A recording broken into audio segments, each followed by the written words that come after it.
त्यांना आपल्या तालुक्याचे आमदार आदरणीय बाबा शेटकाळे आणि आम्ही जिल्हा परिषद सदस्यांनी भेट घेतली होती की खेड तालुक्यामध्ये जो खऱ्या अर्थानं युरियाचा प्रश्न निर्माण झाला आहे आणि मोठ्या प्रमाणामध्ये शेतकऱ्यांचं नुकसान त्याच्यामध्ये होतंय। या बाबतीमध्ये माननीय कृषी मंत्री दत्तमामा भरणे यांनी तात्काळ जिल्हा प्रशासनाला आदेश दिले होते की तात्काळपणानं खेड तालुक्यातील शेतकऱ्यांना युरिया सुलभ त्या ठिकाणी व्हावा, त्या दृष्टीनं तात्काळ युरिया उपलब्ध करून द्यावा, या अशा आदेश त्यांना 2 दिवसापूर्वी कृषी मंत्री साहेबांनी त्या ठिकाणी दिले होते।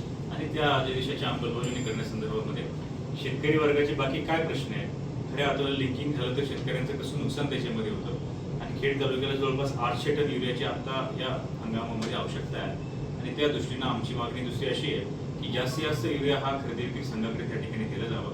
कशासाठी की जेणेकरून शेतकऱ्यांना 2 रुपये जास्तीचे द्यावे लागणार नाही, तर खाजगी दुकानदारांच्या वरती कधी कधी अडचण त्या ठिकाणी तयार होती, त्यांची भावना किंवा इच्छा असू किंवा नसू कधी कधी लिंकिंग त्यांना त्या ठिकाणी करावं लागतं आणि मग या सगळ्या कंपन्यांच्या माध्यमातून शेवटी शेतकरी वर्ग, शेवटी सर्वसामान्य शेतकरी त्या ठिकाणी भरडला जातो। म्हणून ज्या कृषी उत्पन्न बाजार समित्यांनी सभापती आहे, खरेदी विक्री संघ त्याचे अध्यक्ष, जिल्हा परिषद सदस्य जरी असतो पण शेतकऱ्यांचा सभापती म्हणून माझी प्राधान्यानं कृषी मंत्री महोदयांना देखील आम्ही त्या दिवशी विनंती केली आहे।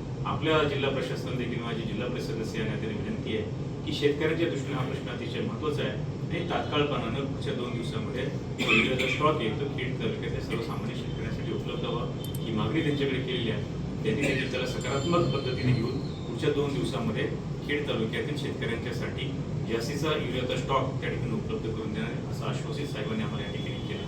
पुढच्या 2 दिवसामध्ये त्याच्यावरती कारवाई होईल ही भावना आमच्या सगळ्यांची आहे। शेतकऱ्यांच्या दृष्टीने जे जे प्रश्न निर्माण होते ते तात्काळपणे सोडवले जावे, इतर ज्या काही कृषी क्षेत्रासंदर्भात शेतकऱ्यांच्या ज्या अडीअडचणी आहेत, ज्या खरेदी विक्री संघाकडे तक्रार येतात, बाजार समितीकडे, त्या देखील त्यांच्याशी चर्चा त्यांच्यावरती चालेल, लवकरच याच्यातून तोडगा त्या ठिकाणी निघेल अशी भावना त्या ठिकाणी मी व्यक्त करतो। धन्यवाद। या ठिकाणी एरियाची टंचाई खेड तालुक्यामध्ये निर्माण झाली असताना आम्हा सर्वांचे नेते तालुक्याचे आमदार बाबाजी काळे आणि बाजार समिती सन्माननीय सभापती भाऊ शिंदे, जिल्हा परिषद नवनिर्वाचित सदस्य, आम्ही यांच्याकडे जाऊन ही तक्रार या ठिकाणी सांगितली। आमचे जिल्हा परिषदेचे नवनिर्वाचित सदस्य आणि आमदार बाबाजी काळे यांनी जाऊन कृषी मंत्र्यांची भेट घेऊन या ठिकाणी खेड तालुक्यामध्ये युरिया ताबडतोब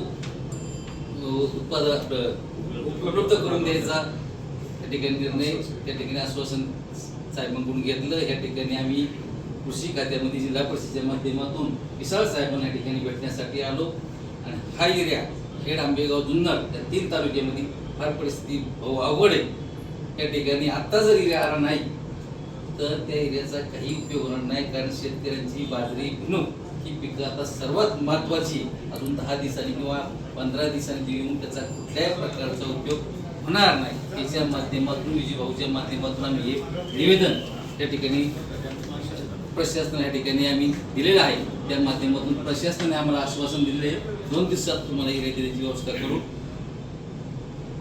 धन्यवाद। तर आज आपण जिल्हा कृषी विभाग, आपल्या जिल्हा परिषदचा जो पिसळ साहेब आहे त्यांच्याकडं त्यांना निवेदन देण्यासाठी आपल्या खेड तालुक्यातील सगळे शेतकरी वर्ग, विशेषतः खरेदी विक्री संघ, संघाचे अध्यक्ष, सगळे संचालक आणि जिल्हा परिषदेचे पदाधिकारी